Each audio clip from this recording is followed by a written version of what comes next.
Infinity itu sebenarnya kalau dalam bahasa kita itu sebenarnya adalah Allahu Akbar. Begitu ya. Jadi hanya beda ungkapan saja. Jadi keyakinan ilmuwan itu tadi diungkapkan dalam bentuk singularity. Kita dengan bentuk Allahu Akbar. Ilmuwan soalnya singularity. Gitu aja sebenarnya.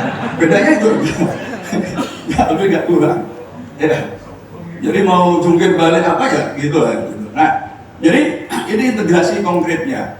Tetapi sebenarnya kalau kita berbicara integrasi, sebenarnya Islam itu sudah inherent di dalam Islam itu terjadi yang namanya integrasi.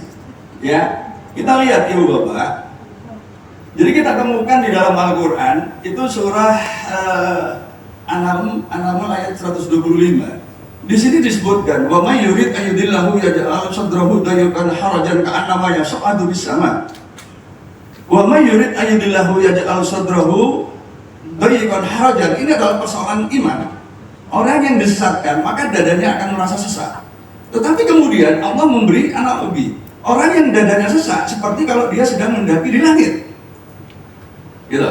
Pada zaman itu mendaki di langit itu kan dopos. Pada sahabatnya mendaki di langit itu gimana gitu kan? Kan nggak mungkin. Yang mungkin itu kalau kita naik pesawat itu. Nah, orang yang pertama kali naik pesawat itu pasti telinganya sakit. Secara umum itu sakit. Mengapa? Karena itulah selaput tipis yang mempertemukan antara tekanan internal tubuh kita dengan tekanan luar.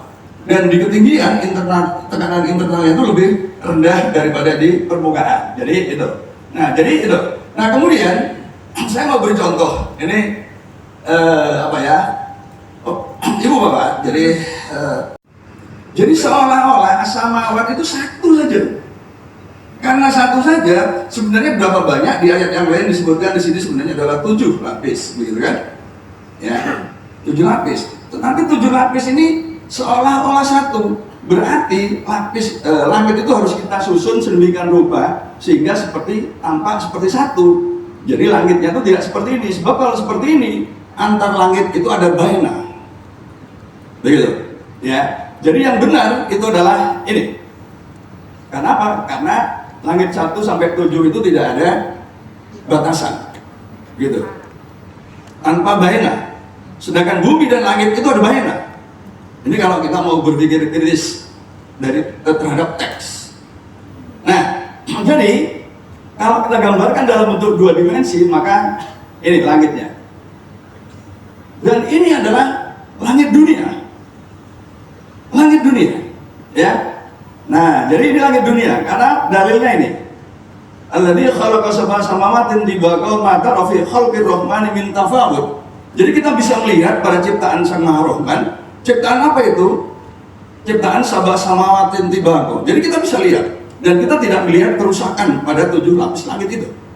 Tetapi kemudian kita ketemu dalil yang lain bahwa di langit lapis pertama Rasulullah bertemu dengan Nabi Adam dan seterusnya. Padahal analisis berikutnya, langit pertama itu adalah tempat hujan turun. Nah, kalau tempat hujan turun di situ, kemudian Rasulullah bertemu dengan Nabi Adam, berarti Nabi Adam juga basah kuyup. Begitu kan? Ya. Nah, ternyata tidak. Ini adalah langit yang gaib. Nah, bagaimana kita melakukan justifikasi bahwa ini adalah langit yang gaib? Kita juga dapatkan dalilnya gitu ya.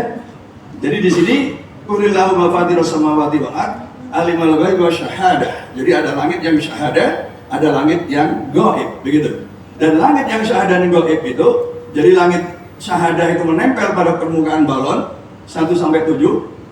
Kemudian langit yang gaib itu adalah, jadi kalau balon itu adalah kita ibaratkan alam semesta 2 dimensi, maka ruang di luar dan di dalam balon itu adalah dimensi yang lebih tinggi. Dan disitulah Rasulullah Mi'raj, begitu.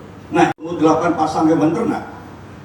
Maka Majelis Tarjih dan juga PTM itu harus mendorong tumbuhnya bidang astrobiologi di lingkungan perguruan tinggi Muhammadiyah. Kenapa? Karena hewan ternak itu ternyata diturunkan dari langit. Nah, kalau dari langit, misalkan kambing kan diturunkan gimana? Kalau dalam bentuk anak kambing repot. Pertanyaannya kambing turunan di mana? Jakarta udah penuh padat, apalagi sekarang Pak Dit mempelopori 100